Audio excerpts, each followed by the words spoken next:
The lights are off and away they go. Extremely loose. He's managed to hold on and they get He very missed close. the complete. It's crazy As I stuff. said, Freitas is on the grass on the infield before. He slides through, he tags Richard Eck.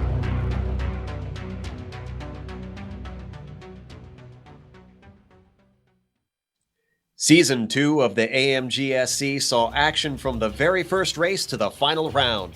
Though a class has been eliminated, the influx of drivers and the incredible concentration of talent has made Season 3's opener at Spa-Francorchamps rife with anticipation.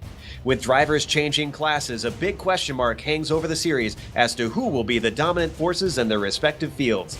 We'll find out in just a few moments' time as we get ready to watch round 1 of the Autobahn Motorcar Group Sportscar Challenge, live on the Global Sim Racing channel. Hi, I'm Joe Peak. I'd like to offer a warm welcome to all of our viewers on iRacing Live, and with me in the booth tonight, covering the prototype class, is Samuel Ryman. Leaving his post with the GTD cars and picking up with the new GTLM class is Bill Soupzon. And stepping in this season to keep us abreast with the GT3 class is Michael Smith.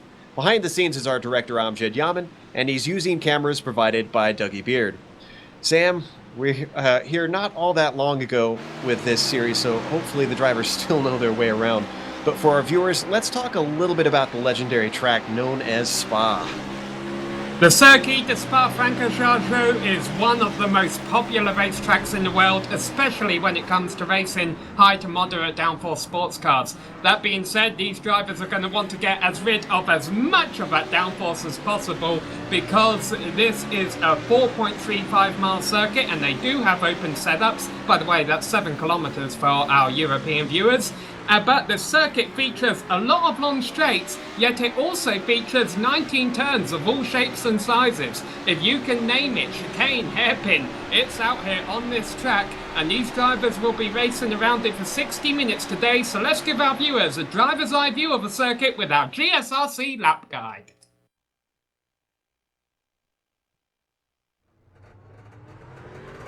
Alright, Kevin Brown is behind the wheel of the GSRC BMW, so let's do a lap around Spa. The very first corner is the nefarious La Source hairpin. Turn 1 pileups are common here, so drivers will need their heads on a swivel. 3 and sometimes even 4 wide can happen as everyone jockeys for position. As you exit, getting the power down is going to be critical due to the combination of the downhill and the long acceleration zone. Heading by the old pits, you gotta hug that wall to the right and set up for Eau Rouge. Then hold your breath and keep your foot down as you try to straighten this baby out. Guys who push wide at Rodillon are going to wind up with a slowdown penalty, and that is going to hurt as everyone blows by them along the Kemmel Straight. Now we switch to an uphill climb to the highest point on the circuit. The Lacombe chicane coming up will be one of your best passing opportunities, though it is possible to defend from the outside. You can expect guys to pass up an easy overtake into La Source and wait to get somebody here. As you switch back and forth, make sure you set up for Malmedy to keep anybody from getting a run on you toward Ravage. Now it's all downhill from here. Literally. We've got a steep plunge into the braking zone and all the way around this 180-degree corner. You're likely to experience understeer, but before you know it, it's time to get to the right and flick it through no-name corner. Now we set it up for Pouan. With the grip of these cars, there's just a little braking and then holding on as the car tries to slide wide into that paved runoff. As soon as you feel you've got the line, time to ease onto that right pedal and accelerate the rest of the way around this very fast corner. Careful how wide you drift on the exit though, with the slippery AstroTurf right beside the curb. Get back to the left, and now we've got Fagnes. Make sure and hug the inside on that right-hander to give yourself the best launch towards Stavolo. Once again, be wary of that AstroTurf. One more switchback, and it's a pretty straightforward 90-degree corner for this first part. But the real important thing is the next right-hander. We only have to lift a little, but wait too long, and you'll lose time hand over fist down the backstretch. You've got some mild little turns, but once again, there's no lifting all the way. Even as you come up to Blanchimont, the grip of this car lets you stay in it easily. Just carry as much of your momentum as you can, and then drift back to the left and spot your brake marker for the bus stop. This is probably your next best chance to get beside another car in the braking zone. I've seen passes made both inside and outside, so pick your poison and hold firm. There's even a possibility of pulling a switchback if you time it right. But as we pull back to the main straight, we've now finished a lap around Spa.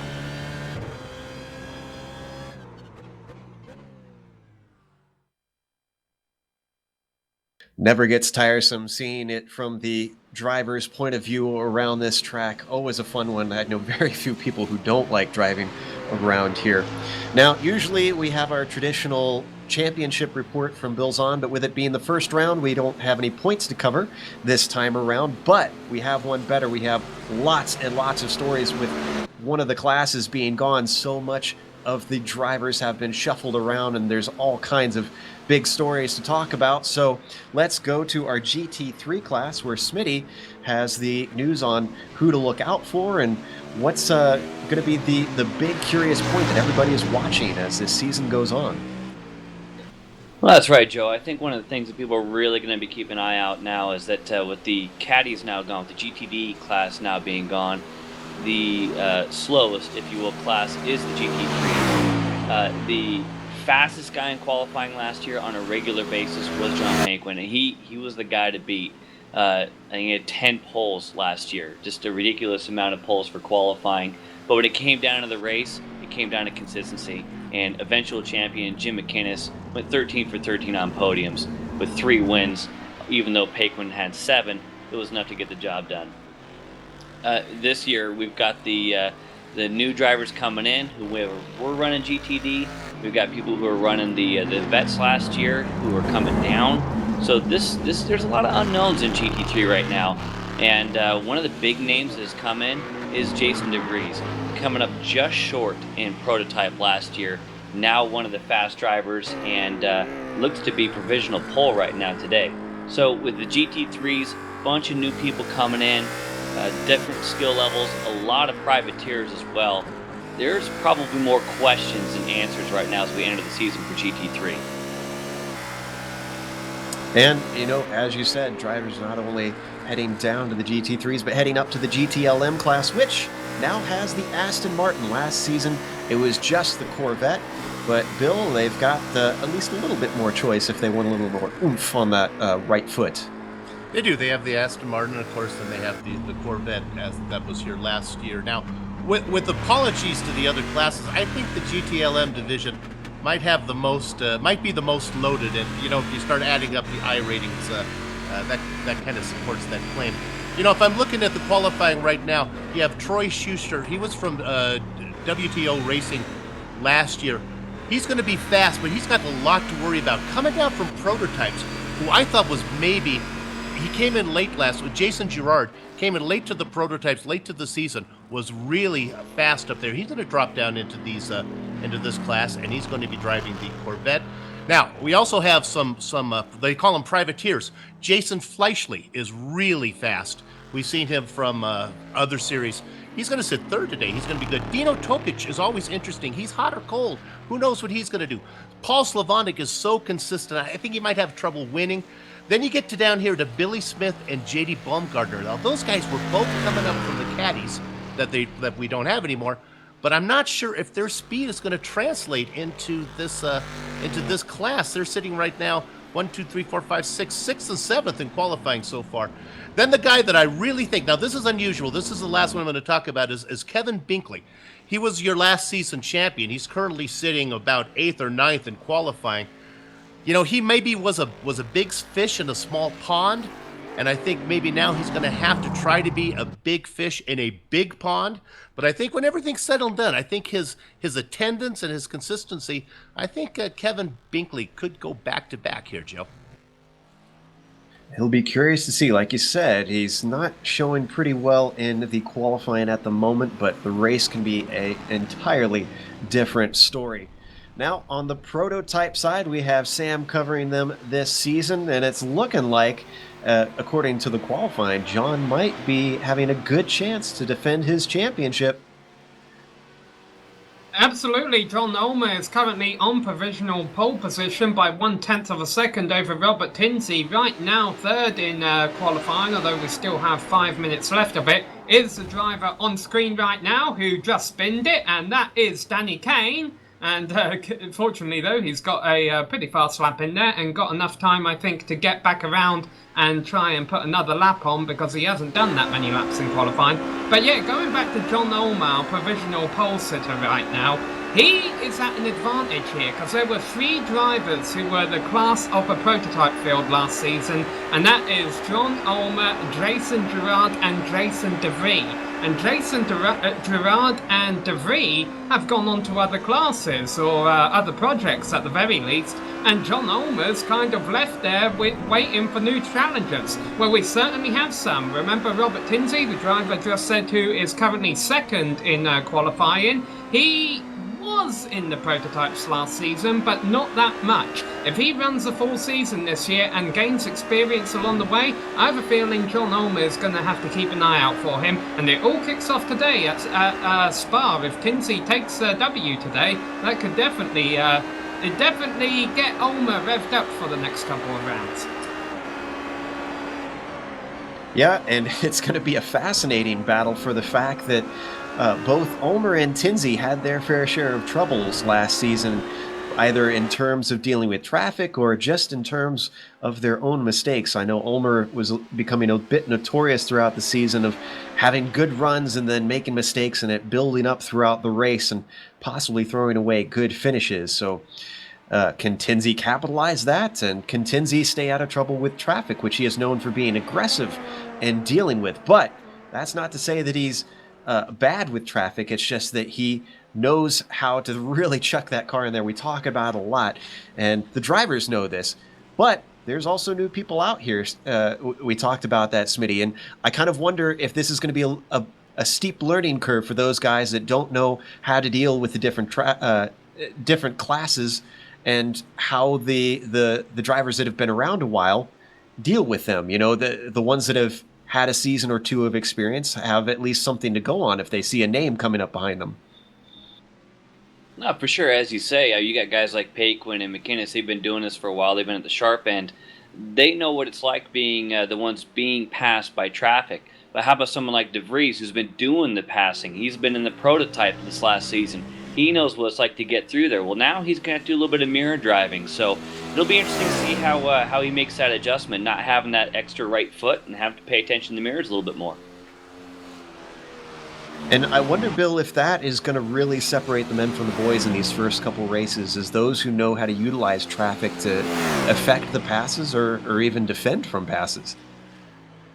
Yeah, you know what? And this series, what they really like to do is they spend a lot of time practicing. And they spend a lot of time, they like to get all the different classes out there at the same time so they can work out where it's safe to do their moves, where it's not safe to do their moves. You know, we saw a championship, I hate to call out a guy, but we saw a championship lost on an unknown. Joe Wren was doing one of his earlier races, and he got caught up with De Vries, and it cost De Vries the championship. Eventually went over to Ulmer in just inexperience of not knowing where to go. He was trying to be nice, trying to get out of the way, and in doing so he was weaving. So yeah, a lot of this they make a point to practice not only before the season but at each venue. Yeah, the guys really put a lot of emphasis on trying to get experience out there. And it shouldn't be so bad. It won't be quite as bad as last season as we're down a class. We're only looking at 3 This is true. compared to 4. That's a good point, that it's a little less chaos, but it's a really exciting chaos. We had a lot of fun calling last season. I think just the upping in talent that they've had should take care of the loss of the GTD class to continue to give us good racing all throughout this season. Now, there are a few good places if you're passing within your class, Sam, that I think these guys are going to be able to try and get it done. Spa's not exactly known for being difficult to get by. No, it's not, and nor is Silverstone, which is where they go to next race, and I have a feeling that is going to, as far as the prototypes are concerned, that is really going to play into John Ulmer's hands, because he's had those issues with traffic last season, and I have a feeling now that he doesn't really have to deal with traffic that much for these first 2 races, that will help him. But yeah, we talk about those passing zones. Let's call them out. First of all, you got the first turn, although granted it won't be the first turn with this endurance layout where they take the green flag going down to Eau Rouge. But commonly the first turn at Spa is La Source, which is definitely an overtaken zone. After that, you got the long run through Eau Rouge and Raidillon down to Les Combes. Les Combes, obviously easy to get a draft down that long straight and make a move there. And then really There's really not a bad overtaking zone out there, but there's some that are just better than others. Pujon is definitely, sometimes you have to be a bit opportunistic to make a move in Pujon, but I certainly wouldn't rule that out. And then also the bus stop at the very end of a lap, the right-left chicane that leads you back to the start-finish line. You can definitely try and get a run through Blanchimont and make a pass down there. As you can see, the checkered flag is out, so qualifying is finishing up. Drivers can finish their hot lap if they are on one. And you may have noticed that there is a mix of classes out there, though that was normal last season. This season is only normal for the last 15 minutes, which you're only going to be seeing on our broadcast since we go live about 15 before the green. And those are the drivers that have not been able to put a lap in yet. So if they either had too many 1Xs, which is very doable here at Spa, or if they are not able to show up until late into the qualifying. We had a few drivers notorious for that last season, Billy Smith being one of them, just could not get home in time, had real-world obligations that prevented him.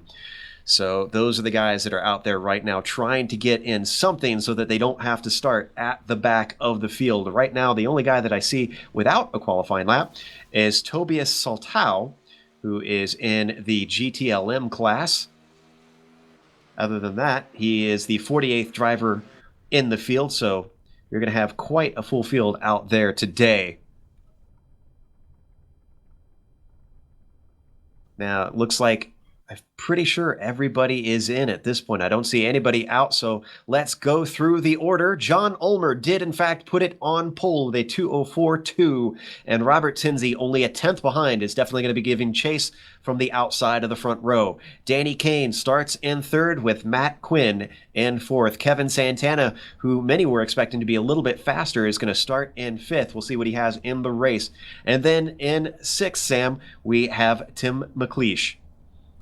Yeah, and the top five covered by less than a second, but let's go back to row 4, and that will be W. Mark Ponig alongside Mark Wilson in the prototypes. Joe Wren and Michael Johnson round out the prototype field in 9th and 10th. Now we go back to another couple of classes with Troy Schuster and Jason Gerard starting on pole position in their respective classes in 11th and 12th positions there, Bill. In the Baker's Dozen spot is Jason Fleischle and Dino Topic, Paul Slavonic. Then you have Billy Smith and J.D. Baumgartner, the two guys coming up from caddies. They're going to start back there. And then finally, in the 18th position, they call him AGC. That's Adrian Garcia Cruz. Smitty? You got Kevin Binkley and then Brandon Postman 19th and 20th. Robert Jackman and David Sockrider are going to be the 21st and 22nd spots, followed by Dave Hill. Christopher Bailey are going to be your top 24 there, Joe. Sheldon Woloshin is going to be starting in 25th, with 26 being the pole for the GT3 class, and that is Jason DeVries. John Paquin is 27th overall, with Sean Reese in the GTLM class as well, starting in 28th. They do not start these cars sorted according to class, since they have multiple cars in one class. Unfortunately, that reaches the limits of what iRacing is able to do and hosted at the moment. Paul Darling back in the GT3s will start in 29th, and then 30th, Sam, will be Dexter Castro. Yeah, and then rounding out the field in 31st place will be Robbie Morrison, Leif Peterson 32nd, Kevin O'Keefe 33rd, Benjamin Hackerson in 34th, Paul Lindsay in 35th, and Ryan Bird in 36th. As the field is about to get gridded up, is about to leave here, Bill, and make it around the start-finish line. We'll hustle through here. Oh my gosh, last season's GT3 champion Jim McGinnis in 37th, 38th, Brett Trozine. Patrick Fleming follows him, Tony Duffy, Mark Schindel, and in the 42nd position is Matt Owens. Smitty? Right out of the field, you got David Henry and Bob Grant, 43rd, 44th. Darren Keene, 45th. Robert Sklenka in 46th. Christopher Sherburne, 47th. And bringing it on home, Tobias Holtau in 48th.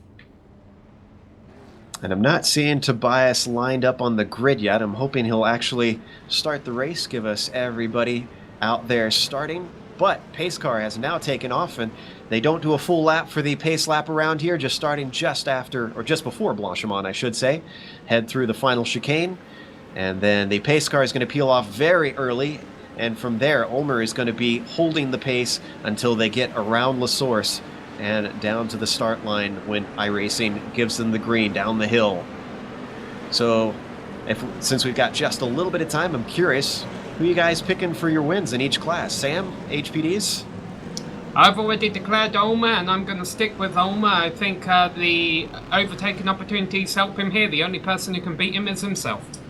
I'm going Bill? with the privateer, like Jason Fleischle. I know him. He's fast. Let's see if he can get the win. Smitty? I think he's going to start off the season with a bang. Jason DeVries, Deep Freeze, going to take the win. Well, we'll see how the predictions turn out. I'm never very good at these, although if we're going to put money on anybody, I think it'd be safe to go with Bill. He seems to know what he's talking about when it comes to calling winners. So, as Ulmer comes around, he's now waiting for iRacing to give him the green. He takes off, accelerates, and now iRacing flies the green flag. He gets a great jump over Tinsey, who is trying to hold off Danny Kane down into Eau Rouge. And they're already single file by the time they get to that corner. Let's go to the GTLM class. Schuster went ahead and took the lead, but Fleischle made a great start from third, has moved up to second, and now they're side by side back here for third and fourth. As that's going to settle down, it looks like it's going to be Slavonic is going to be pressured by Billy Smith. Meanwhile, back in the GT3 class, it does look like we've got, let's see, is that Sock Rider leading the way? No, Now it's DeVries. DeVries is launched out, man. He's got a huge lead already with, looks like it's going to be a bit of a hold-up with that other GTLM there still in second in that group. looks like it's a pretty clean start, although here we see the gaggle of GT3 cars heading down into Lacombe. Everybody so far has been pretty clean, working their way around Malmedy, and now everybody's starting to get single file. 60-minute race here today, so not exactly an extremely long race, but still, they've got a ways to go, so it's time to be patient in these first laps as everybody sorts themselves out. And I believe, Joe, that these drivers do have one free repair available to them. But one thing I'm pretty sure they also have is they do have to make a pit stall. They have a pit stop. Fleischle is in the wall from third position in the Corvette. Oh, terrible start for Fleischle. That was coming around Fanyes. It looks like he starts to get himself going once again. Let's look at the replay, see what exactly happened. We'll look at one more time. No contact there. Didn't put it in the wall, just got loose and looped it. Unforced error. So at least he can get it going again. Now, they are limited on fuel, so we should see at least one stop. Let's see what he can do with that. Maybe if he starts to catch traffic, effect an early stop and get himself out of the way and jump a few people. And for the new viewers, he doesn't have the benefit of a yellow flag. There is no yellow flag that can bunch these guys up, so he's going to have to do it the hard way. Actually qualified in third in class, if I'm not mistaken, so he should have the pace to try and get himself up there. Yeah, Joe, you shouldn't have picked him to win. Hey guys, and one of the things that's happening right now is a bit interesting. DeVries out front in GT3s. One of the reasons why he got such an advantage, no John Paquin. I don't see him on course anywhere, and it looks like he might be disconnected at the moment. We saw this last season that he had trouble with disconnects. Some of it was the weather in his area. I don't think it's, well, I know it's not because I'm from the Midwest. It's not tornado season right now. It continues from last season. That's too bad. Yeah, but the beneficial on there is Paul Darling. He's right now your P2 driver for the GT3 guys. Dexter Castro's gotten that third spot. So, yeah, already big changes here in GT3 with DeVries letting the GTLM driver go there. Smart on his part. And we lost another GTLM driver. Adrian Garcia Cruz just put it in the wall. Already, it seems like the GTLM cars are having difficulty with control. I was going to say Dexter Castro is already having a better race than last season. Remember, they finished the last round of the season here at Spa, and they've returned, and poor Dexter Castro didn't even manage to get through Eau Rouge without having trouble erupt in front of him, and unfortunately he could not avoid it. Ulmer has spun from the lead. John Ulmer spins from the lead in the bus stop, and he is going to fall to fourth position. Into the lead goes Robert Tinsey, and actually Ulmer is passing Quinn again for third, so he only lost 2 spots, but still, big mistake from Ulmer. And once again, it was an unforced error. Wow! Great avoiding maneuver by Tinsey. He almost got collected in that. This is deja vu all over again. It's Ulmer having unforced errors and Paquin having connection problems. And Tinsey might lose the lead because Danny Kane has got a great run through Eau Rouge and Raidelon. He's looking, he's trying to get the switch green. He's going to go to the outside for Les Combs. He might be able to make it work. Let's hope this doesn't end in disaster. Tinsey gets a Kane gets a nose out, but Tinsey has the line, and Tinsey is going to keep the lead, and that allows Ulmer to close in. Kane was very aggressive. He was making sure to push Tinsey all the way down to the inside, yet Tinsey still held onto it with a very shallow line. But this battling means that Ulmer is able to get right back up into this, so he is not out of this by any means despite that mistake early on. Meanwhile, you can see behind them, Matt Quinn has also caught this leading trio, so making it a group of 4 fighting for the lead here. Only 6 minutes into this first round of the Autobahn Motorcar Group Sports Car Challenge. Yeah, it had been a very uneventful couple of opening laps for the prototypes. The only change for position had been the W. Mark Ponik taking 6th place from Tim McLeish at the start, and that had been it. And then Ulmer spun, and then all heck broke loose, and we're going to have a battle for second now because Ulmer is right on Kane's rear wing. Ulmer pulling the draft. Is he going to look in before Blanchimont? He takes a peek, but he backs out of it. And unfortunately, that loses him lots of ground. I think he's not going to have a chance down into the bus stop as everybody throws the anchors out and gets slowed down. They all bunch together from the accordion effect. Can he get a good exit? Ulmer gets a pretty decent run. Oh, he could maybe make a dive down into La Source, but he's very far back. What Ulmer's going to have to worry about here, obviously, is losing the front-end downforce if he gets too close to Danny Kane and running off at Eau Rouge. That is really the easiest way to get a slowdown penalty at the Spa-Francorchamps circuit if he gets his line run. Now, I didn't catch in the replay, Sam. Could you see if he had caught any curbs or anything or clattered over anything? Because I know these cars are very sensitive to the aerodynamics, as John Ulmer has that great draft coming up Kimmel Straight. Yeah, I'm going to say if he has any issues with aerodynamics, it's not showing now because he is back up into 2nd place. Visually, I don't see any damage to his car. He could have just clipped a bit of grass. The main threat of damage came when Tinsey was pointing right at the side of his vehicle, but that didn't result in contact, fortunately, and I have a feeling in a couple of laps at this pace, Ulmer might be getting the lead back. Now, the big question is, can Ulmer turn things around? Oh, he will be, because a big moment for Tinsey. Here comes Ulmer down the inside in Pujon. A mistake for one and a mistake for the other, and they swap twice. Ulmer back into the lead. Great opportunistic racing down into Pujon. Tinsey takes a little bit of a look up into Fagnes, and our top 4 are still all together, only separated by a second. Very close racing. Same order as it was at the start. It's like none of that ever happened. So let's go back a bit in the field. I'm sure we've missed some action in the GT classes. Let's jump to GTLM and see what's going on. I see that Troy Schuster is still leading the way up there. In fact, it looks like Billy's got a bit of a gap back to Dino Topic. Now, Topic got a win last season. I imagine he's going to be hungry to try and get his second at some point around here, but he definitely was not strong with consistency last time around. Yeah, I'll run you through the field a little bit, and boys, if you want to get a little screen time, you're going to have to get a few battles going on here because they're pretty stretched out. Now, right behind him, we talked about Topic. Now, then they got the guy that came down from the prototypes, and that's Jason Girard. He's slowly closing in. Whoa! Sorry, Girard had a big wobble coming up through curve of Paul Frere.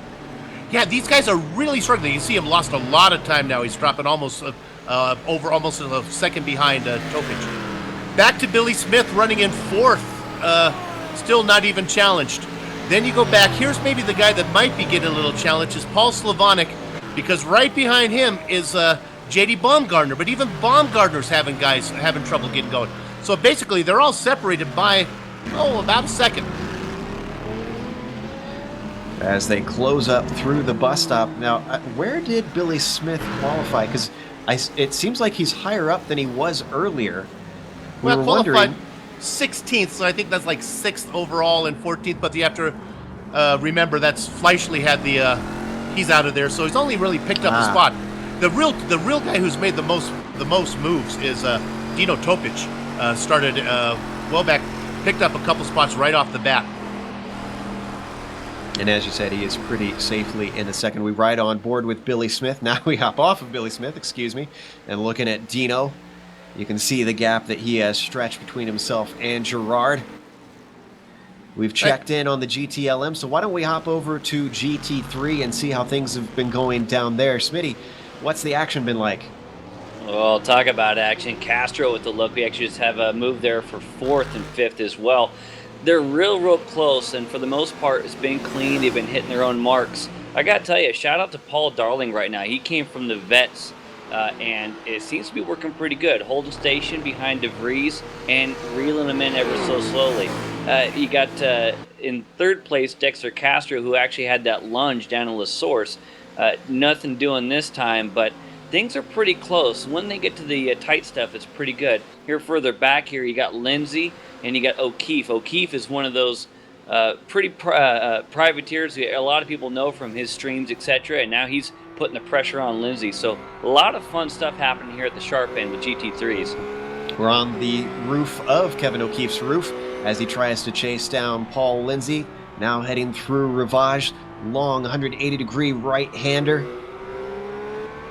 And he's definitely putting some pressure on Lindsay for that position. Now this is for, is this 5th position? 5th and 6th it looks like. Yeah, really the top 3 have been really pretty close. You got DeVries, Darling, and Castro. A little bit of a break back to Morrison, who's a regular front runner in that group. And then you got this pair of Lindsay and O'Keefe. After that, it's a bit of a jump back to Peterson, who's also been at the sharp end quite a bit with this group. Again, further back to another privateer, Ryan Bird. And they're starting to get off the back end after that, followed by Schindel, Duffy, Trozen, Henry, and then we got Owens after that. So it's starting to get stretched out, but at the sharp end, it's still pretty close. I was watching Dexter Castro, who was closing in on the back of Paul Darling. Unfortunately, he dropped back at the crucial moment, really when he needed to, out of curve of Paul Frere. He likes his BMW, but he is definitely one of the vocal ones about disliking the speed differential between the roof. Oh, but Paul Darling makes a big mistake coming into the chicane, way off the first apex. That allows Dexter Castro to get right back up on that rear spoiler. Unfortunately, the exit out onto the front stretch I don't think is enough, and he's not going to be able to make a pass down into La Source. Now, it's probably not going to happen here. That BMW is better under the brakes, but he might just be close enough to pick up the draft going down the Kemmel Straight here. We'll see how he does coming out of La Rouge. Now, it sounds like we might have some interesting action going on with Billy Smith. Bill, what have you noticed over there? Smith's beginning either to slow down or is being run down by Paul Slavonic and J.D. Baumgartner. This is really the closest battle. Slavonic was right on him. Very aggressive, lost a little momentum. So maybe after we talk to the prototypes a little bit, see what Sam has to say up there, we might want to keep an eye on this battle because I think this is where we're going to start seeing some action. So why don't we check back in on the prototypes? Because last we looked, they were very close together. And it looks like actually they have separated. They are going past some GT3 cars. That's Darren Kuhn that our leaders are going by at the moment. Yeah, that's exactly what's happened, Joe, is these leaders caught a couple of lap cars. Actually, it looked like Tinsey was going to make a move on Ulmer, and he might actually make a move on Ulmer here, because Ulmer just got bulked by Bob Grant there, and that does make Tinsey close in. However, closing in is one thing, passing is another, and I know that's an old adage when it comes to motor racing, but it definitely is when it comes to endurance racing and dealing with lap traffic. Let's stay on this, but it sounds like we had a spin in GT3 with Reese. We'll get to that in just a moment, but I want to watch and see how these prototype leaders deal with this traffic now that they have to work their way through. And it looks like they've... Oh, go ahead. The biggest thing hurting these guys right now is there's been no attrition in this race. There's still 40-something cars out there. I think there's a few vehicles out there having connection issues, and it could just be because it's such a big track and there's so many cars out there, including the 10th place prototype, Michael Johnson. He's been in and out. Fortunately, it doesn't seem to be affecting these leaders, but the lack of disconnects and attrition is definitely affecting them right now. They're passing the lap car every single turn. Working their way past, now down to the braking zone. Oh, but Tinsey has to dive inside as there's a late move from, who was that? Brett Trocine came across. That's a big no-no in multi-class. There was also a bit of tyre smoke as they were going through Blanchimont, it looked like. I wonder if a car had an incident in front of them, but that didn't seem to be the case. Ulmer now comes across. Mark Schindel is going to be able to get by. They're coming up to Eau Rouge, but they have no one in front, so they should be clear. Ryan Bird is a long ways up before they catch him, and both of them get clear by Mark Schindel. And the biggest understatement I can make is it's not just going to be the leaders who are going to have to deal with this, it's going to be the whole field at some point, and right now it is the leaders, and in fact Tinsey has closed right up back on Ulmer as they finally get a break in traffic, but doesn't make a move, and now there's more traffic in front of them that I think is going to split them up again. Yep, that is the BMW of Ryan Bird that they've just got past. Now up next is Leif Peterson, still working their way through the GT3 class. That is how big this class is. They hit them, what, an entire lap ago? And they're still going by guys, even as you said, with them having to go by a car every corner, it seemed like. Yeah, and guys, actually just jump in here with the GT3s. Kevin O'Keefe with an issue going through Blanchimont. Actually, as the back end step out, couldn't catch it. And our 5th place driver is actually in the pits with repairs. Now, we've seen Ulmer go off there and Puhan just slightly enough to get himself a 1X, but not really any dramas. But these guys have got to watch out for those moments. They do have an incident limit of 24, so around Spa, it's very easy to rack those up, and we could see cars disappear at some point. I have a feeling we will see cars disappear at some point. I wouldn't bet against it. Yeah, Tinsey just scored an incident point there, running wide on the exit of, what do they call that turn? Stavolo? Paul Frere? Or Stavolo? That's one of your those choice, two. yeah. Yeah, but for those who are relatively new to iRacing, I know we've gained a massive audience on iRacing Live here, so hopefully many of them know, but just to give a brief description, incident points are basically points you accumulate when you do something wrong. If you run off, you get 1 incident point. If you spin, you get 2, and if you get in a crash, you get 4. So you don't want to hit 24 or else bye-bye. Another thing we should note for our viewers on iRacing Live, you may have noticed that there are red rear end plates and yellow rear end plates as, wow, Tinsey makes a pretty brave move around the outside up at the top of Radillon. The red end plates are deemed pro drivers and the yellow end plates are deemed AM drivers. Now there are separate championships for those, something for the drivers a little bit farther down in talent and skill and speed, so that they can try and fight for something. We will try and keep you abreast as the season goes on. But right now, everybody is still equal on 0 points, obviously. These guys still continue to work their way through, and John Ulmer has done a great job giving himself a gap. Now 2.5 seconds back to Robert Tinsey. He's got some time to breathe and relax. Yeah, I don't think that'll last for long. So let's go back to GTLM. Sounds like, Bill, there's a battle for P2 going on. Yeah, there's been absolutely no passing since the first lap. But what happened was these the Corvettes and the Aston Martins have been getting into a little traffic. And oh, here we go. You're going to see here, Topic just missed the apex. And it looks like that Jason Girard, who's come down from the prototypes last season, we talked about him, he was really fast. He's going to give Topic all he can handle now. I think that Girard might be a little faster. He's going to have the draft down the Kimmel Straight. Girard, definitely a force to be reckoned with towards the latter stages of the season. Last season. Now, can he vie for the championship in GTLM? Topic goes defensive, holds the middle of the road, and they stay in station. Bad line for Topic should allow Girard to close up, and he does. He could take a little bit of a sneak peek down into Ravage, but I don't think he's close enough.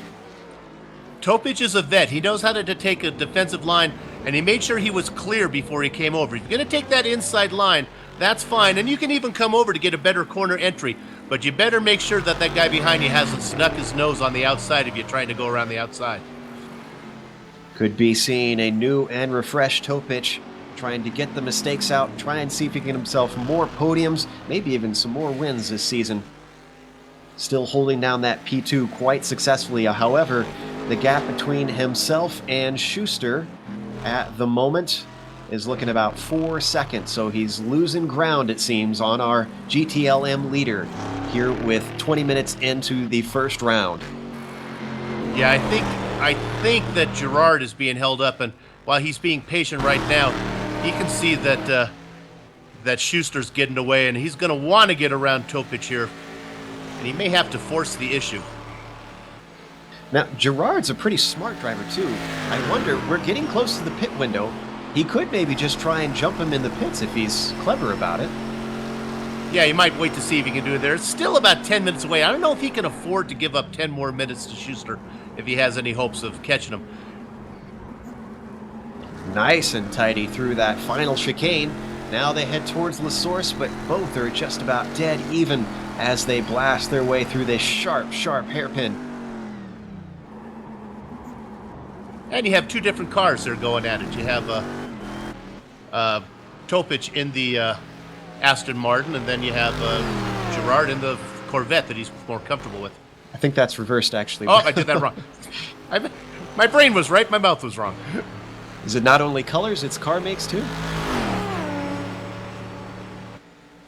Anyways, so as we watch Gerard continue to try to pressurize Dino Topic, and Topic just soak it up, let's jump over to GT3 real quick and spy how that battle for P2 over there is going, because last we saw Paul Darling was under threat from Dexter Castro. Looks like he's got himself a little bit of a gap, but they still have those prototypes coming on through, Smitty. As you say, Joe, the prototypes are kind of wreaking havoc on this battle a little bit, but actually it's Morrison who's now to the back bumper, or getting closer to Castro. Darling's got a little bit of a gap. DeVries got a little bit of a gap, but it is ebb and flow with these prototypes coming through. You see Dexter really get in there hot under the brakes. We are coming close to these pit stops. These guys need to buckle down, see if they can catch DeVries if they're going to have a shot. Maybe leapfrog him there in the pit stops.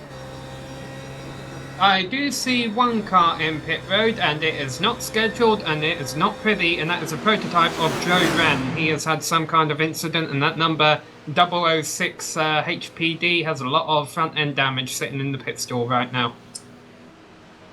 Wonder if we could get a replay on that, if that's been recent enough. Oh, we still have a battle for third in GT3, so we're going to go back to that. They just worked their way through Lacombe, and am I seeing right? Actually, no, that's P3. That's Dexter Castro having to defend from Robbie Morrison. Yeah, Morrison it is. not able to get it done. Yeah, it's Castro and Morrison. Those two have gotten close. Castro has lost the back bumper, Darling, with these prototypes getting through. And Morrison's been quietly in fourth. He actually was a little bit further back. He's reeled him back in, and he's right on that back bumper, staying with him. Here we ride on board with Dexter Castro looking over his rear spoiler. Right now the gap between these two just about half a second here on lap 11.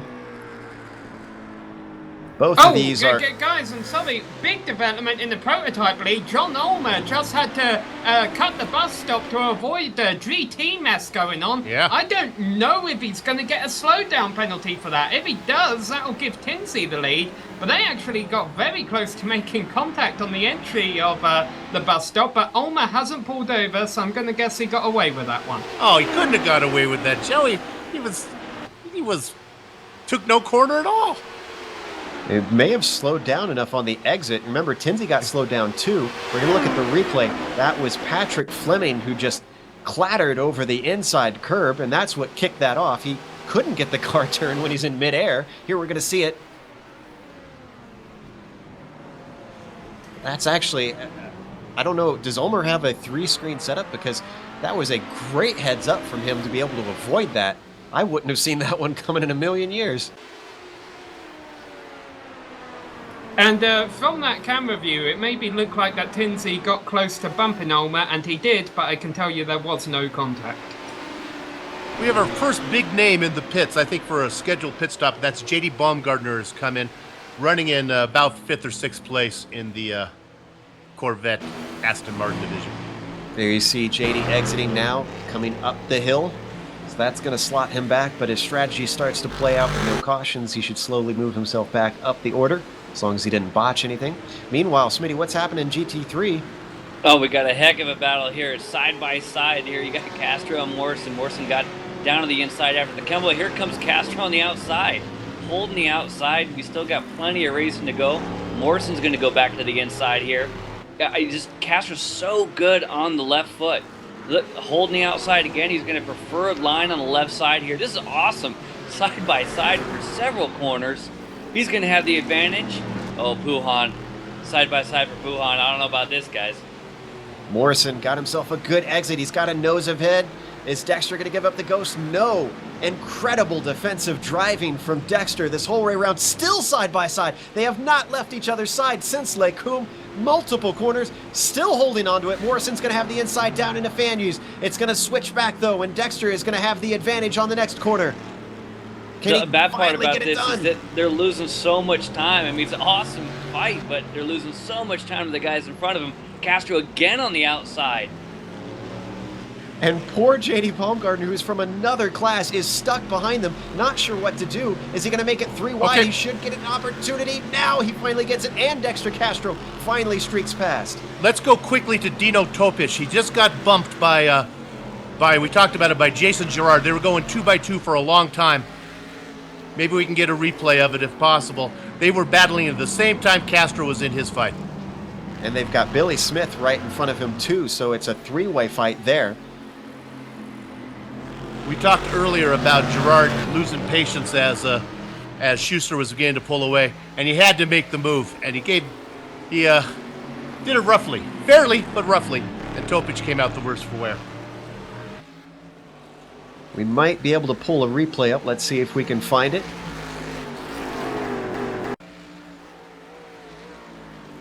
Fortunately, I don't have it on my replay. Here we go. That's Topic on the inside, and this has been a long time coming. Wow! Topic did a good job of keeping that thing out of the wall. We're going to look at it one more time here, just from above. Unfortunate to see, though. Whenever contact is going to happen in a battle, you hope that both cars are able to stay pointed forward. And now we've got actually 3 wide down into the bus stop. That's Ulmer going around. Still 2 wide with Topic battling with Billy Smith. Smith is able to come out on top, out of the corner, and this is going to hold up Tinsey behind him, who loses contact with Ulmer. Tinsey's got bigger problems. He's got Danny Kane right behind him, and Kane was thinking about saying, now he's definitely... My Kane goodness! Makes it stick, or does he? Don't do this too wide for your roof, guys. Where's he gonna go? Kane has to back out. Wow! Oh, that's Checkered, and that's going to give him slowdown penalty and aerodynamic damage. Now, here's the advantage for Danny Kane. This comes at the best portion of the race for him, because we are right at halfway. He can come into the pits at the end of the slap and get a free repair with his regular pit stop. That was Dino Topic who was ahead of those guys. He tried to keep a straight line, but there's only room for so many cars on the track. Here we're riding on board with Danny Kane, and he is going to go around the outside of Eau Rouge to try and make it around and keep up with Tinsey. I think that was just a little bit overambitious. Of course, the big beneficiary through all that was John Ulmer. Absolutely, that gap has gone up to 3.5 seconds over Tinsey. I don't think Tinsey made any contact in all that chaos that was going on. It will be interesting to see if Kane comes into the pits at the end of this lap, because I don't know if the damage was actually affecting him too much, but I wouldn't risk it. But then again, I'm a non-risk driver, and that's why I'm not good enough to be racing with these guys. Meanwhile, still battle going on with Dexter Castro and Robbie Morrison. It seems like this is never ending, Smitty. Oh man, I'll tell you, we were talking about how good Castro's been on the brakes. Well, he outbroke himself that time on the source, went wide, went off course, and Morrison goes right on by. But he's going to have the draft here. He's going to eat it back up. The question is, does he pit now? These guys got to be wearing these tires out. That would certainly be my call. If you're losing time battling with someone, especially that fiercely, get out of the way, try to get some hot laps, get yourself a gap. Still, Castro holding behind in fourth behind Morrison, who's been a fierce fighter here in the first half of the race. Yeah, no, I say something about tires, just that these two guys have been battling so hard being side by side. They probably won't change tires. It does cost them a lot of time in the pits. But still, if you're starting to get out of sequence, if you're starting to go off course a little bit, maybe a little bit of a reset button mentally will help in the pits. And the reason it takes so long, for those wondering, in iRacing, GT3 cars cannot change tires and get fuel at the same time. So it's either one or the other.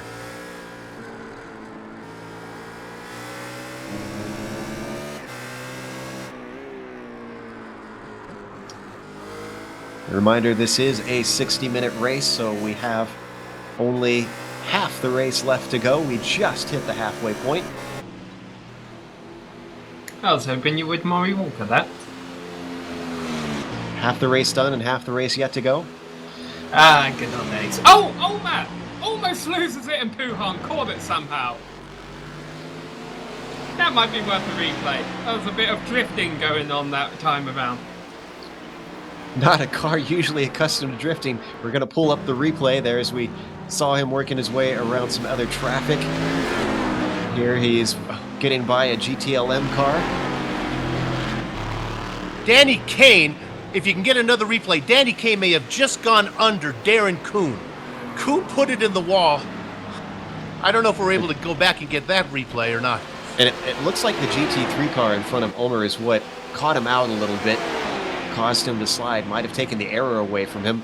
Let's go over to who was it said that you said that had the problem? Darren Kuhn put the car in the wall. I think Danny Kane hit him as he went by. Let's take a look. That'll be two incidents and 2 laps for Kane. I wonder if that's going to bring him into the pits. Yes, he is coming into the pits this time by. Oh, I think he might have hit the wall on the entry. Yeah, it looks his like nose is missing. Yeah, it's probably on the underside of Darren Kuhn's car. Well, no, that nose was on there before we saw him enter the pits. We're going to the replay now. Yeah, and I'll give you a short update on prototypes here. Robert Tinsey from second place is also into the pits. Yeah, and Kuhn actually came on to the chat here saying he lost video, so that's probably it. Guys, let's go back live. Tinsey is spun in pit road and he has clogged up the pit entry. There is a train of cars behind him. He has to take a tow to get to his pit stall so that everyone else can make it to pit road. Robert Tinsey pulls in Austin Powers in the pit lane. There we can see it. Oh my goodness. Was that Kane that smacked into the back of the GTLM car? It was. Here we're going to see it. Does he what happens here? Oh, bizarre. I can't tell if he just got on the power too much or if he clipped the car in front. He did clip the car in front. That was Schuster. That's your leader. Schuster held up in the pits. That's the leader in that next division down with Kane behind him. Well, I said that last season we had action every single race, and we are not disappointed with round 1 here in the Autobahn Motorcar Group Sports Car Challenge. Unpredictability up and down the line. And there you can see Tinsey without a nose on his car. He should be able to get his free repair, though. We've seen problems in that section before. We call it the fast food drive-thru. I mean, sometimes the drivers are doing stuff, they're changing settings for their pit stop, and they accidentally run into the Ronald McDonald ordering speaker, you know? You have to be careful there. And with that, Matt Quinn has jumped Robert Tinsey. Well, yeah, because Tinsey had to take a tow. He's going to lose a lot of spots here. And basically, again, for those who are new to iRacing, where if you get involved in an incident and you can't drive it back to the pits, you have to get from a tow. Yes, you're sitting in your pit stall, but you've got to wait a timer to say, hey, in reality, the tow truck is still bringing your car to your pit stall. You got 2 minutes to go. Fortunately, Tinsey was close enough to his pit stall that he shouldn't have to be towed for more than a minute or so. Now, the usual immaculate Billy Smith apparently has made a mistake. It looks like he sped in pit lane, we're getting information for. So he is going to have to serve a penalty. That's going to put him down the order. Meanwhile, Smitty, what's been happening in the GT3 pits? It sounds like some of those cars have been coming in.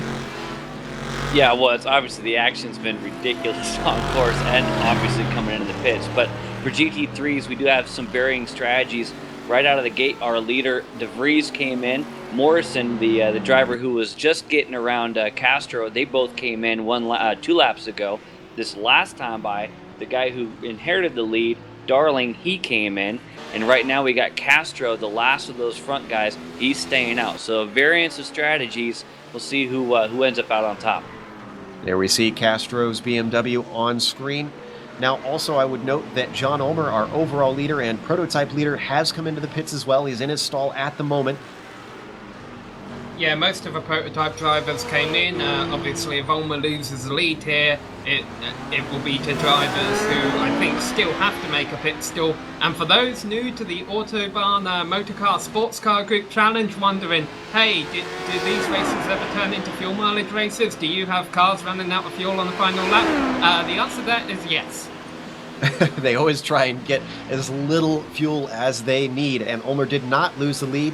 I think he was the last of the prototypes to pit. If not, the others who have not pitted must have been pretty far back. And in fact, the gap that I'm seeing right now, that after Danny Kane had those issues both on track and in pit lane behind Tinsey, has made the gap up to 12 seconds. Yeah, as long as Ulmer keeps out of trouble, mind you, he's almost got in trouble a couple of times already today. He should be able to take home the W, providing he's got enough fuel to make it to the end, of course, at 12. Oh, and Kane just And that'll spun. help. That was into Ravage. In fact, did he just lose the position to Quinn?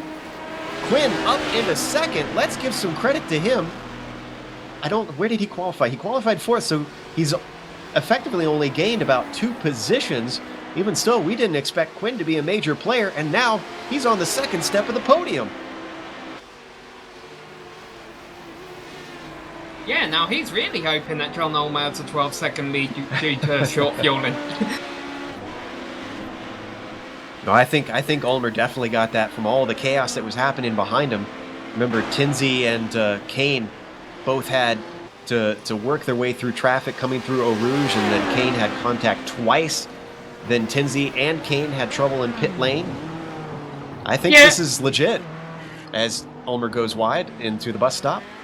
Yeah, let's give a shout out to Robert Tinsey because, well, he didn't have much of a choice really. He would have had to have done a 15-point turn to get it back going again. But the fact that he, took to the pit road so that pit entry got unclogged was obviously a good news for the rest of the field, because there were about 100 cars in the pits behind him who benefited from him getting out of the way. And I think he has only fallen, what's it saying there, 8th place. That is last of the prototypes that have not had issues today. We have had 2 drivers in the pits with significant damage. Fortunately though, he'll be able to get back in it. I'll have to update my time in the scoring here. He's still quite a ways behind 7th place Tim McLeish, but Tinsey is known for some great pace in that HPD. We'll see what he can do now that he's got to really hustle to try and salvage something today. Danny Kane has not been letting Matt Quinn get away with it after he made that mistake. He's still holding on within under a second behind Quinn. We've seen today, you really just cannot say that anybody has got this thing wrapped up. I would not be surprised if something happened to Ulmer along the way to cause him to lose that lead that he's got. I know Bill is our stat guy. Correct me if I'm wrong, Bill.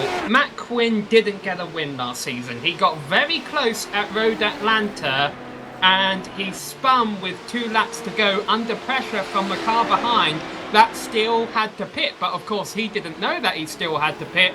In hindsight, had he known that, he wouldn't have been racing so hard. He could have let him by and won the race.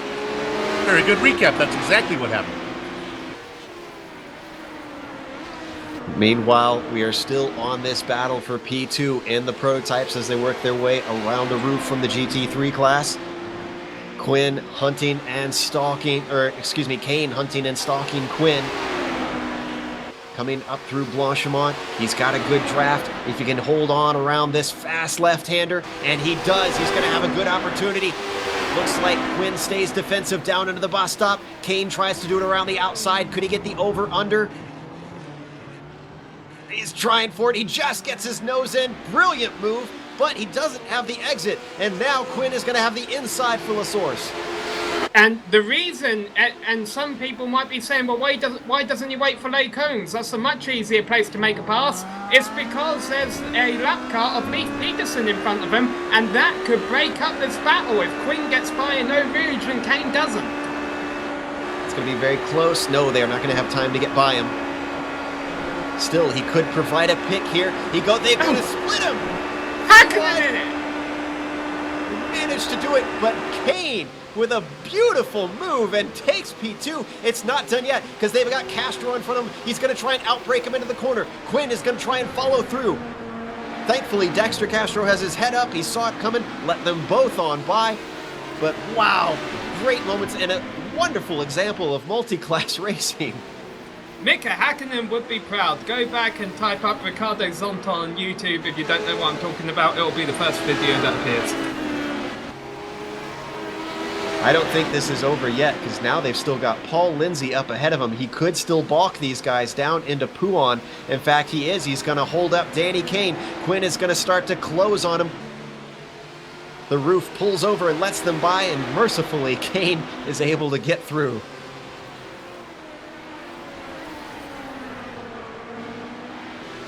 Well, we're hearing that GT3 is a little bit spread out, so let's check in on the GTLM class because we haven't touched on them in a while. Bill, we know that Troy Schuster had some problems. Did he lose his lead?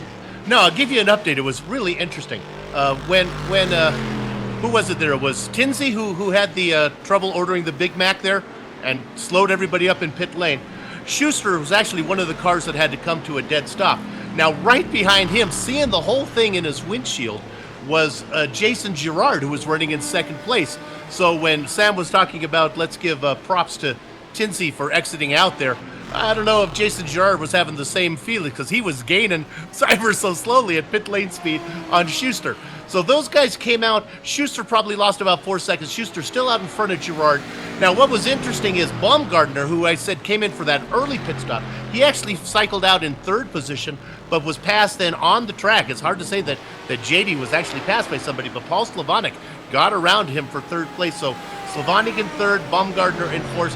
Dino Topic, with all of his excitement that was going on, has dropped back to fifth.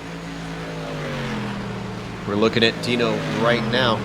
Now, Slavonic was in the Corvettes last season, was he not? I'm trying to remember.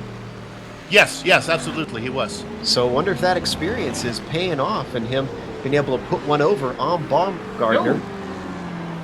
Hey guys, the battle for second in prototype has not let up. Quinn just took second in Lake Combs from Kane, and the way, I mean, they were almost touching fenders going into the entry of Lake Combs, and you can see right there how badly Kane wants to get that second back. Looking very feisty. He was weaving back and forth. Once again, they've got a GT3 car just ahead of him, almost balking Matt Quinn. That's Jason DeVries. Used to be a prototype driver, lets them on through. And still, they are nose to tail with Danny Kane absolutely hounding Matt Quinn at every corner.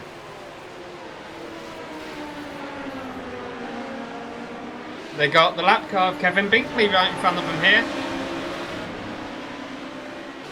And, oh, is that going to hold up Kane? It is going to hurt his corner exit, but I think he'll be able to run down Quinn within a lap or two. Either way, that's breaking up this battle, at least for now. Well, the good news for them is they've got nobody now between themselves and the HPD leader. That's John Ulmer. So it's going to be clear track, clear fighting. And in fact, the next one ahead of John Ulmer is another HPD. So shouldn't be many lapped cars, at least for a while. And Joe Joe Wren has gone into the pits, though. I just want to want to talk about the team championship. Now, last year, Autobahn West was really the team to beat, and they had Ulmer and Billy Smith were really they were hard to match. But Ulmer's certainly doing well, but his teammates now, Billy Smith not nearly doing as well in the GTLML class, and Smitty, how's Brett Trozine doing right now? Yeah, Trozine, he's behind Bird, he's behind McInnes, the former champ. Yeah. So if you want to compare it to the champ, he's only 2/10 off that guy as far as the lap times go from time to time, but it's not coming together for him right now. Yeah, but that team of Smith, Trozine, and Ulmer's holding up his end. It doesn't look like they're going to have the points championship after this race is done. And meanwhile, there's a battle for third in GTLM as they work their way past Brett Trocine. That's Paul Slavonic and JD Baumgartner. Baumgartner, remember, was passed earlier, but I guess he's found some pace.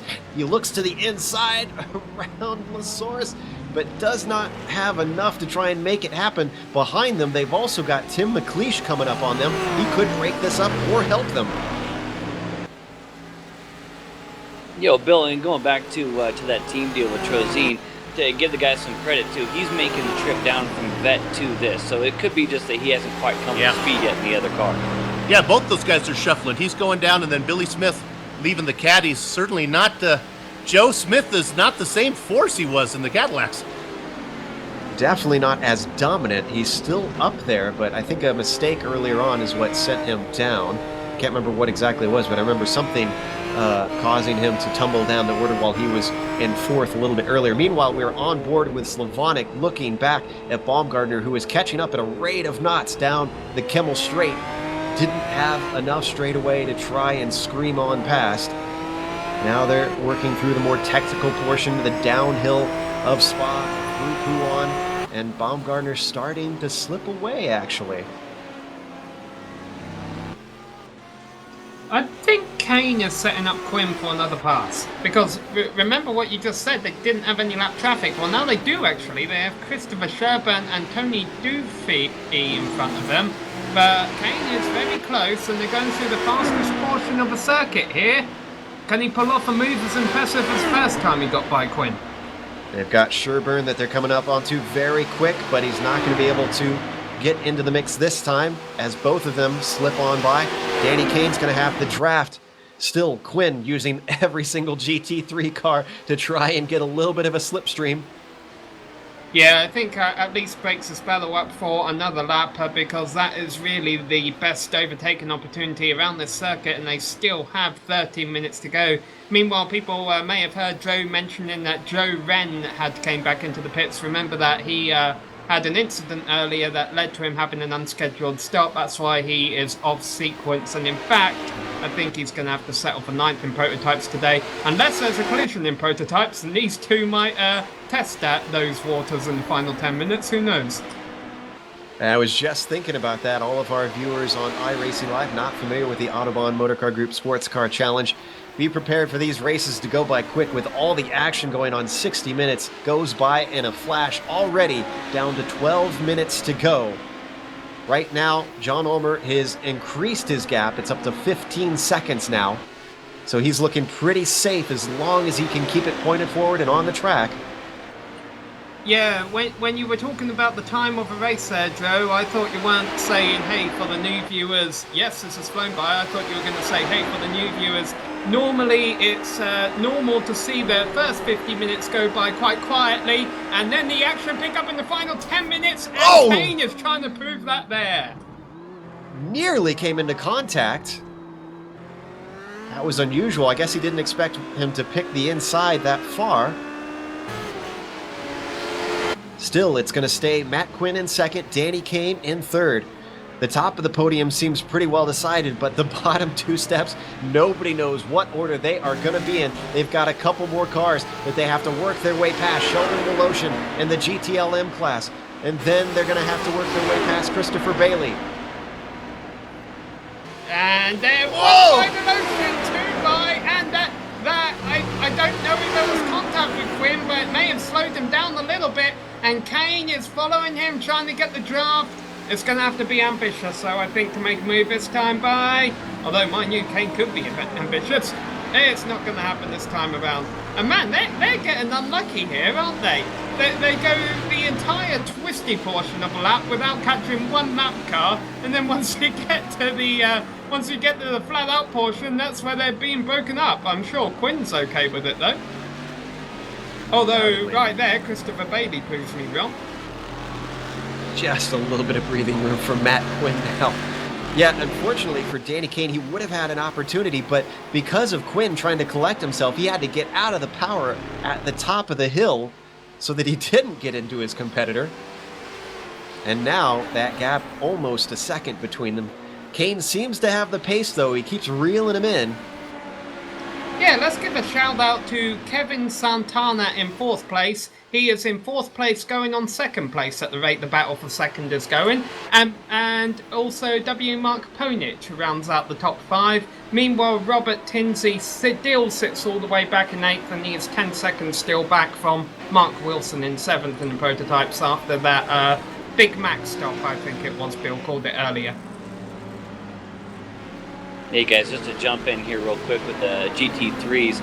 Guy on the move right now is Dexter Castro. He made that pit stop earlier and he lost a ton of time. He had the lead at the time after the pits, went back to 5th, and now he's taking huge chunks at a time for Morrison. He might have a shot at the podium still, but he's going to need to really keep on it. There we see Dexter working his way through traffic, and there's Robbie Morrison continuing to try to hold him off. Yeah, he's been gaining about a second a lap here. This traffic, or not traffic, the prototype's getting around is going to hurt him a little bit, but he is definitely on the move. I don't want to jinx Dexter, Yeah, but go ahead. this is a much better race than we saw from him last time around. Even if he does finish in 4th off the podium, that's an excellent result for only his 2nd race in this series. Now, you mentioned Robert Tinsey being about 10 seconds back. That's already 7 seconds now. He is closing in at a high rate of knots on Mark Wilson. I think he's going to be able to at least get 6 before this race is over. I would comment on that, but I'm a bit more concerned about what Dexter did to Bill. No. Dexter, he had his series debut, I think it might have been the final race here at Spa. It was near the end of the season, and it lasted about a corner, and he was so excited to race here. And it is good to see him do so well. It's just always scary when Joe starts to compliment you. Commentator's curse not. You are the kiss of death, buddy. Well, we've seen Dexter win races here on GSRC in the MWTS and in the Conti series. So we know the caliber of driver that Dexter is. We know that he can get this thing to the end. Question is, can he get on the podium? Well, he's going to try. He's going to come right up on Morrison here into brakes. Yeah, it's going to be the Castro and Morrison show take 2 here in just a bit. Now I'm getting possible correction, and Bill, you might know better with the stats on that. Did he win an MWTS? I thought he had. No, he has not. Sorry, apologies. He's gotten podiums, I know that. A podium and a few top 5s, but always fun to have in the race. And WTS, the MX5 World Tour, which is on GSRC on Saturdays. And iRacing Live. Yes, exactly. Now, meanwhile, I'm looking back at the prototypes. Danny Kane has dropped back, interestingly. He's got about a second up to 2nd place Matt Quinn. So I'm not sure what happened. Maybe, well, no, it was Quinn that we thought made contact. So I wonder what's caused him to slip back like that. Maybe it was traffic.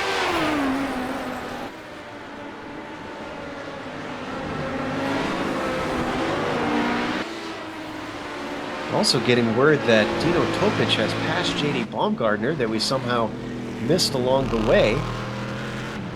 Yeah, that must have been a mistake because Baumgartner had a nice lead. Let's see if I can find that. It's not within the last lap because I'm seeing on iRacing Simon and scoring he's ahead of him. He's one place off the podium in the GTLM class. That's currently held by Paul Slavonic, which is a little ways up the road. Yeah, Dino just blew by him on lap 23. That was this lap, I guess. Oh, excuse me. So I was wrong. It was recent. Yeah, Bumgarner was real slow. I'm thinking maybe a slowdown penalty caught him. Easy to do around here. As we've seen, cars can quite easily cut the course at Eau Rouge or at the bus stop. There we see Dino scored in fourth right now. An interesting race. I'm not sure he's going to have time to get there, but maybe the director can go to Robert Jackman. We haven't had the camera on him very much. Currently running in 1, 2, 3, 4, 5, 6, 7th spot. But the reason I'm talking to him is right behind Jackman is Jason Fleischle, making that comeback from that early mistake. Been working hard all race. Going to try at least. I don't think he's going to get top 5, but maybe get in there with the 7th place if he can get around Robert. Oh, guys, I just want to jump in here real quick. You guys are talking about a slowdown, and that's exactly what just happened to Castro. Oh. I'm assuming in Eau Rouge, or was that at the top of the hill in Lecum? It was right there. Yeah, it was definitely Eau Rouge, and that was the thing. Guys, a second! It's happened! Quinn and Kane have crashed in Red Alien! And they got bulked by a GT car, and they're still in the middle of the circuit. I hope the field going through Eau Rouge right now knows that. But there was just the slightest bit of contact. It looked like they were going to battle for second, and bam, right into the left-hand side wall. It looked like Quinn had had enough of trying to work his way around the outside of those cars. He slowed down. Kane tried to take advantage of it, and like you said, they came together. We're still on the replay looking at them try to get turned around. Here we're going to ride on board with Kane. And right after this, let's go to Sheldon Woloshin and W. Mark Ponich. They just had a crash coming out of the source.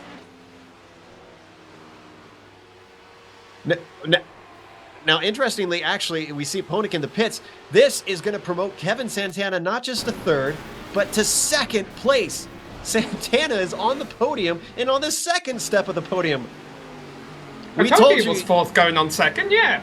I was going to say, I told you that you can't really say that anything is sewn up in this series. If Santana can bring it home.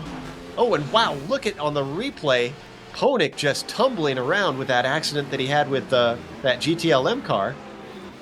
We're going to look at it one more time. Ponich would have been on the podium too, because he was running in fifth. He was about to take third place from the crash that happened in Radalon. And poor Ponich, that was not his fault, that GTLM car. I'm not sure who that was. Was that Woloshin, you said? Yes. He just overcooked the tires on the exit and spun into him. Couldn't have seen it coming. Just blindsided him. So that will put Tim McLeish on the podium temporarily, because 6 seconds behind him, 2 positions, mind you, is Robert Tinsley. Could Tinsley come back for her podium? Oh, what a miraculous podium that would be for Tinsley after his Big Mac stop, as I'm sure this incident is going to be. No, but he almost makes contact. Now is Kevin Binkley not sure which side to go. Was weaving a little bit. Tinsley was also weaving, trying to figure out just a little bit of contact. How does this car look? Let's get a close-up.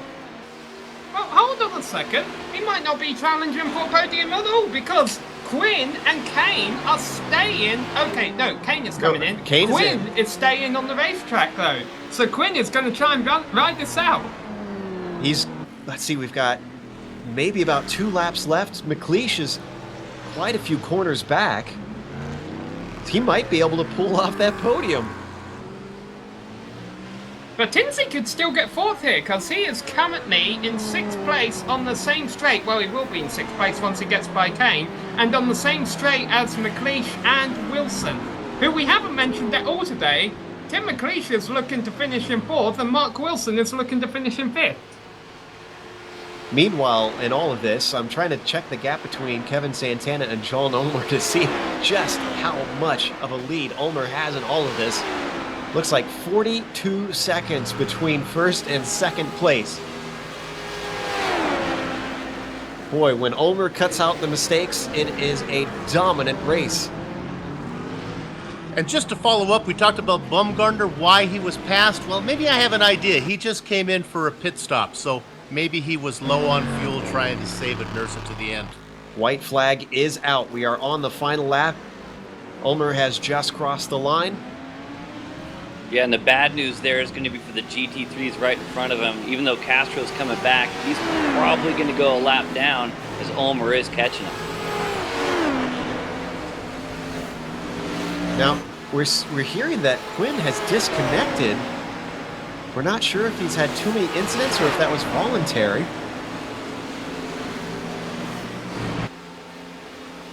Maybe he's spun and had enough. Yeah, no, but that does give McLeish third place. McLeish with an unexpected podium for TMC Maybe. Racing White. Wilson and Tinsey are right behind him. Tinsey is gaining. He's got 1 lap to do it. 1.5, basically. Well, 1 1/3, I should say. He's just about to complete the lap now to come to the white flag. The finish line is the Grand Prix finish line. It's the one coming out of a bus stop. So they have 1 lap left to go now. In Yes, fact, correct. Yep, Ulmer is what in F1 would be regarded as a final sector right here. Just entering it right now, I think. Coming up around Stavelo.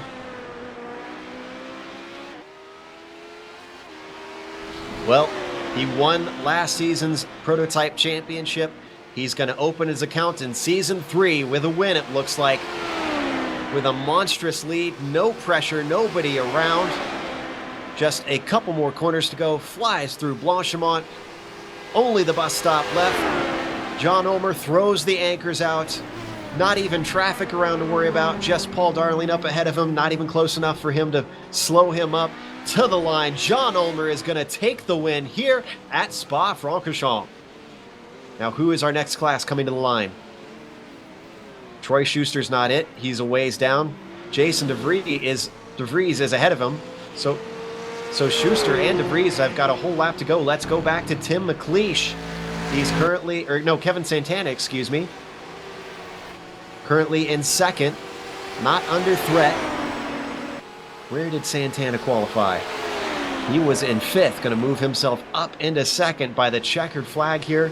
Beautiful job by Kevin Santana. Wasn't the fastest car, but definitely one of the cleaner ones as he comes through the bus stop to take the win here in the prototype. Take 2nd in prototypes. Yeah, Tim McLeish is only just handing on to 3rd in prototypes there to Mark Wilson, but Wilson would have to completely dive bomb the final turn to make it happen. Doesn't mean he won't. We could still see a mistake from McLeish. You never know. It is not over until you cross that finish line. McLeish now heading through up into the bus stop. And Wilson's trying to brake as late as he can. It's going to have to take a monstrous effort. I don't think he's got him. McLeish with the final step of the podium. Wonderful job for the driver. And Tinsey will get 5th. Still a good recovery drive, you have to say, for Tinsey. So let's jump over to GTLM. Should be our next one across the line. Troy Schuster currently leading Bill. Comfortably out in front. Got about, actually, I think he's playing a little bit with Jason Girard. It's down to 1.2 seconds. Girard's been closing on him. Girard's going to get to see him take the checkered flag. Unless Schuster's doing something with fuel, it's down to 1.1 second. Let's make it exciting for the fans. See if Girard can get it down under to 1 second as they head into the bus stop. Oh, he's so close. He can smell the exhaust off of Schuster's car. He's right there, but Schuster's going to take the win with under a second lead over Jason Girard. Guess he was just making sure he didn't spin the tires. Meanwhile, GT3s, who's our leader over there? Yeah, DeVries coming across the line right now to take the win, healthy margin over Darling. And let's give one final shout out to Robert Tinsey, who came back to 5th. He just revealed over iRacing chat he forgot that free repair was available. After that incident in pit road, he was still racing with a battered car for the second half of the race. And Robbie Morrison did complete the podium in the GT3s. He was not on the same lap as the leaders since John Ulmer had gotten past him. Well, that completes everybody with finishing their final lap, so we're going to go to break. We're going to come back with the unofficial results as well as driver interviews. We also will have the upcoming races here on the Global Sim Racing channel on our screen, so don't go away and check those out.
Welcome back to Spa-Francorchamps, where we just saw round 1 of season 3 in the Autobahn Motorcar Group Sportscar Challenge. And like we said during the race, it did not disappoint when it comes to hoping for action that like we've had in seasons past. And up at the front, it was action early on, but not after that for John Ulmer, who came out with the overall win. Kevin Santana has got to be thanking his lucky stars with a surprise podium in second place. Same thing with Tim McLeish, who rounded out the podium in third. Mark Wilson just off of that, but still a great finish for him in fourth. And Robert Tinsey, after a strange mistake in pit lane, set him back, finished in fifth. Mark Ponick had some trouble at the end as well, with his car tumbling down after La Source in sixth, and then Joe Wren in seventh. Then we have our winner in the GTLM class. That is Troy Schuster, finishing in eighth overall, and Jason Gerard coming out second in that class in ninth. Matt Quinn in the HPDs finished 10th overall, and then Danny Kane finished in 11th. Bill, sorry about that. Went into a little over 10. Oh, sorry, I thought we were going to Sam. All right, I'll take you. Went to 11th there with Kane. Slavonic finished. Paul Slavonic going to finish in 12th in the Baker's Dozen spot. Dino Topic, that's fourth. So your podiums there are Schuster, Gerard, and Slavonic for that class. Topic in fourth position, 13th overall. Billy Smith, 14th. 15th was Jason Fleischle, coming back from that early mistake. Got around Robert Jackman at the very end, 16th position. Jody Sockrider in 17th, 18th spot, Brandon Postman, 19th, David Hill, and in 20th, J.D. Baumgartner, who had to make a second pit stop. Over to you, Sam. Yeah, a couple more GTLM cars there. That is Christopher Bailey and Kevin Binkley in 21st and 22nd overall. And then we come to our GT3 finishers, and our race winner there, or class winner there, was Jason DeVries, ahead of Paul Darling in 23rd and 24th overall. Back over the GTLM, Robbie Morrison, Dexter Castro in 25th and 26th positions respectively. Back over the GT3, Paul Lindsay, third on the podium there, and Leif Peterson in fourth in class, 28th overall, before we go back to GTOM for Jim McInnes and Sheldon Woloshin rounding out the top 30 overall, and then we hand it over to Smitty. Yeah, and then you got the GTLM of Sean Reese bringing it home in the 31st spot. You got Brett Trozen in the GT3, 32nd. Following with another GT3, Matt Owens, 33rd. David Henry in the 34th spot. Bob Grant, 35th. Robert Sklenka in 36th. Christopher Sherburne in 37th. Patrick Fleming, 38th. Jared Kuhn in 39th. And then Mark Schindel in 40th. And then a prototype driver there, Michael Johnson's going to bring it home in 41st. Ryan Bird in another GT3, 42nd. Still in the GT3s, Tony Duffy in 43rd. Benjamin Hackerson in 44th. Kevin O'Keefe had that early issue. He's in 45th. Adrian Garcia Cruz also with an incident, 46th. And then the unfortunate, still don't know what happened here. No start from John Paquin, 47th. And no start from Tobias Alto in 48th. And one note before we head off to the final part of our broadcast. The league would like to dedicate this race to Tony Smith. He is Billy Smith's dad. He sadly passed away after the race at Suzuka last season. He was battling cancer for many months and, in fact, lived far past what they had predicted. He was obviously a great fighter and an inspiration to his son. And our deepest sympathies to Billy and his family and all of Tony's friends, obviously. So now that the race is out, one thing that I do know that I think we wanted to look at real quick was a certain replay. Bill, I don't know if you want to talk about what we're going to be looking at here. Yeah, there was so much excitement during the race we couldn't get this, but our director went ahead and put in the effort and round this up. This is Darren Kuhn when he lost it, and this is when Danny Kane went right under him in the prototype. We're going to see it right now. You're looking at Kuhn there. He's going to get it in the wall. It's going to loop around, bounce around, and then you can watch Kane go right underneath them here. And this has happened right before they went into the pit lane. I think they had all this excitement. Let's see here. Come on, Darren, lose control. There you go. And there's the woo! That's why they're designed with that slope. That's why they put that little cow catcher on the front there to bounce them out of the way. All right. So now it's time for interviews. First up, we have our overall winner. And first up, I believe we're going to be talking with John Ulmer in the prototype class. Sam is going to be asking him a few questions here. Yes, John Ulmer. First of all, congratulations on your win today. Thank you. Secondly, how was the race? Because it looked relatively uneventful for you out there, after the first few laps at the least. Yeah, it was pretty tense. I kind of watching a couple guys behind me, then all of a sudden they were gone. I didn't really want to take time to investigate, so I just kept going. Yeah, unfortunately there were a few incidents towards the beginning and towards the end there. The Autobahn Motorcar group has had, a little bit of an off-season. Things on iRacing may have changed a little bit, and obviously some new drivers. What were your first thoughts of this season as opposed to last season in the series? You know, it's very reminiscent of race 1 of last season. We had a lot of new guys then that weren't there in season 1, and it takes a little bit for everybody to settle down and get used to each other. The most important thing is not to make knee-jerk reactions based on one race sometimes.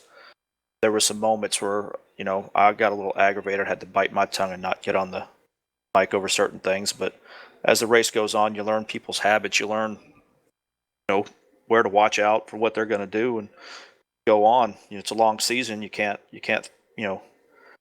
pack it all in over one race. We got 7 months of this left. There were 3 moments during the race that we saw you make a mistake. Really, the rest of it appeared kind of flawless, and I want to know which one scared you the most. Was it when you lost it in the bus stop and almost got ran into by Tinsey? Was it when you almost lost it through Pujon and basically drifted your way through that corner? Or was it when there were the GT cars battling in the bus stop and you had to basically abort the chicane in order to avoid a collision? None of the above. I had a moment when I passed Jason DeVries, and I went in a little bit too up the Kimmel Straight, and I went in a little bit too tight into the right-hander, and I run a very heavy rear brake bias, and that just doesn't work well on a tight turn-in like that, and I ended up hitting the wall right there a little bit. Luckily, it was only costing me, a little bit of time up the top of the straightaway. Everywhere else, it was still fine. But after that, probably when the GT car came running through and I had to run through the chicane, that was the most nervous moment because he came through my peripheral vision. I thought for sure he had me. Luckily, we avoided each other. Well, you'll also be happy to know we didn't get the Les Combs incident on camera. There was a lot of exciting racing out there today.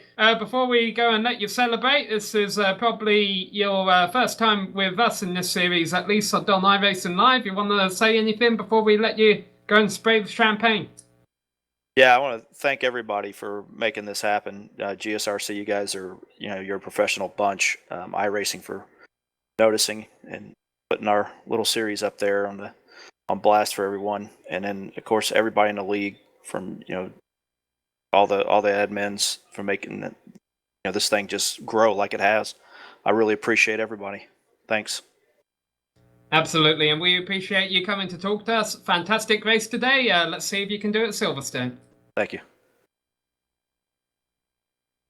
That was our overall winner and prototype winner, John Ulmer, who takes a win in round 1 here today. Up next, we are going to go to the GTLM class, and unfortunately, we don't have our winner here. However, we do have a driver that was a little bit higher up. That was Jason Fleischle. Now, Fleischle, I'm trying to remember where he finished, Bill. You're going to... Sixth overall, I think, in class. 6th position. All right. Well, if you want to ask Jason a few questions. Jason, you have a copy? Yeah, I gotcha. All right, first of all, I'd like to apologize on behalf of GSRC. Joe picked you to win the race, and I think that was the kiss. He's lying. He's lying. He's all lying. Right, maybe it wasn't Joe, but somebody did. And tell us about what happened early. Commentators curse. Yeah. No, it's just Spa. Spa hates me, and I I think the Aston Martin, being British, hates the sunshine. No, just too much rear bias too early on, and got up on the curve, had it saved, and then wasn't expecting the rear slippage coming back through the left-hander there. Well, you talked a little bit about the Aston Martin. Why are you driving that instead of the Corvette? Well, I'm on Team Excelsior, and we got into the Neo Series this year, and that's the car we're running. So I'm stepping out of my comfort zone, trying to get used to the car, trying to get the handle of it, feel of it. Obviously, I'm not there yet.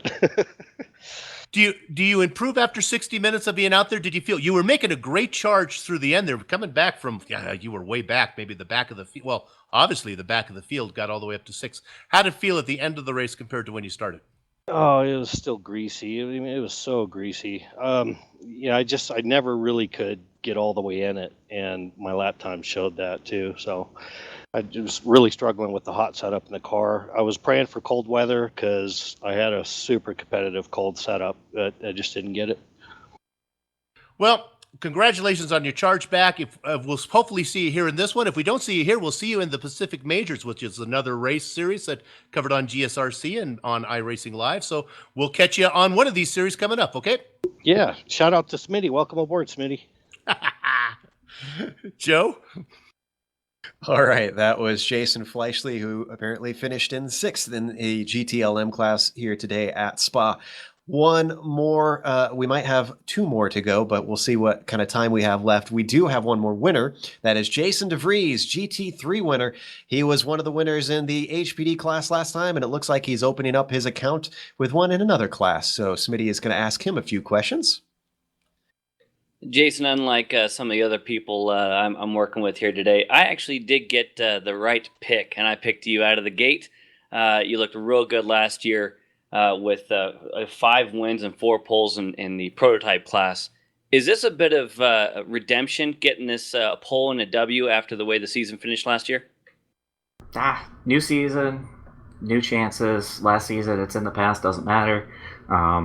This is a huge challenge for me. I'm not a GT3 driver. I've got experience in these types of cars, but this is a huge challenge for me. And I got ways to go. Still growing. Not happy where I'm at now, but it was a good step in the right direction. We'll talk about that, a little bit of a difference. You did the prototype last season, and we're right at the sharp end. How do you make that adjustment to a slower, heavier car without that kind of downforce? Really, it's a lot of it's the same. I mean, you tackle the track the same way. I mean, you don't have the downforce to catch the car. You got to be more patient with it. But in a long endurance race in a high downforce car, it's a lot of the same mentality. You have to let the race come to you. The only difference here is you're getting passed by 2 different classes, whereas beforehand you're passing everyone else. So your fate is a little bit tied up in everyone else's hands. But as long as you look forward, you have a good head on your shoulders, you're aware of the race that's unfolding, it's really no different. Jason, there was a lot of talk that maybe the car selection might be an interesting bit for this season with the roof as well as the BMW. This is obviously, you need that speed with the Kemmel Straight. Are you looking forward to some of these other tracks, or you think there's going to be some ones where you need to bank some wins for some tracks later on this season? I think it's going to be a great season. I need to get practice in this car for BES, so I'm fully committed to this, and I plan on showing up every race, running as hard as I can, and whatever happens, happens. I'm still growing with this. My goal is to be better every week. We have a heck of a great start, man. Nice job on the pole and the win, and a good start on this season. Well done. Thanks, bud. Appreciate it. So that was our winner in the GT3 class, Jason DeVries. I'm wondering if he could maybe make up for losing the championship over on the HPDs and get himself one on the GT3s this season. We got one more interview we want to do real quick. We missed that we had Dino Topic waiting around to be interviewed. He finished in 4th in class. I think that's worth talking to over in the GTLM class. Dino, you had an exciting race, to say the least. You're in the Corvette once again this season. How is it now with another car in the class? Is it a little bit different out there with one less of the classes out there and one more make?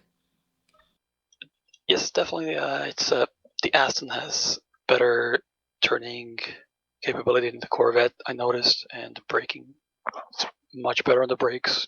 Gerard kept closing on me, so I had to go a lot of defensive moves, but he was faster overall, so unfortunately there was contact, but it worked out. I finished where I started, so it was good. Now, if I'm not mistaken, you were one of the drivers that had a crazy moment with the HPDs coming through up through Eau Rouge. Did they actually make contact with you? After the contact, after the spin, we were going into the bus stop, and I tried to avoid Billy. We ended up going 3 wide with John, and I got into, I think it was a net code. I'm not even sure. It bent my steering completely, and I didn't notice it until the Eau Rouge because there was no contact popping up.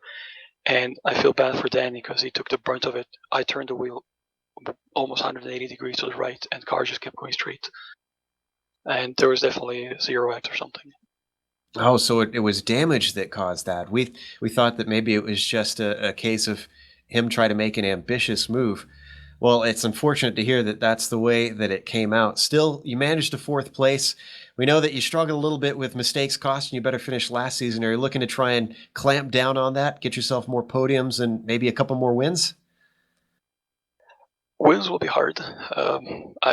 I'm on team with Troy now, the WFO OFW, so we're going to share some information, despite our O sports. Wink, wink, nudge, nudge. But we got goals, achievable goals. So time will tell how we do. All right. Well, we look forward to getting to talk to you a few more times throughout the season. That was Dino Topic, our 4th place finisher in the GTLM class. Well, you're welcome. We've just about exhausted our time, so we're going to thank a few people before we take off. Obviously, thanks to the official sponsor, the Autobahn Motorcar Group, who lets us run lets John Ulmer run, the Sportscar Challenge. John is the organizer of this league. Also, thanks to iRacing.com, XSplit, Twitch TV, Audio Technica, Behringer, and AverMedia, the software and hardware that we use to make our broadcast possible. Thanks to the team today, Amjad, Sam, Bill, Smitty, and Dougie, and also Kevin for acting as our chat moderator tonight on YouTube. If you'd like to find out more about GSRC, you can find it at www.globalsimracingchannel.com, along with archived races and upcoming broadcasts. We're also on Twitter at GSR Channel and Facebook at /Global Sim Racing Channel. Don't miss us on social media because we love interacting with our fans. You're always welcome to ask us questions or let us know what you thought.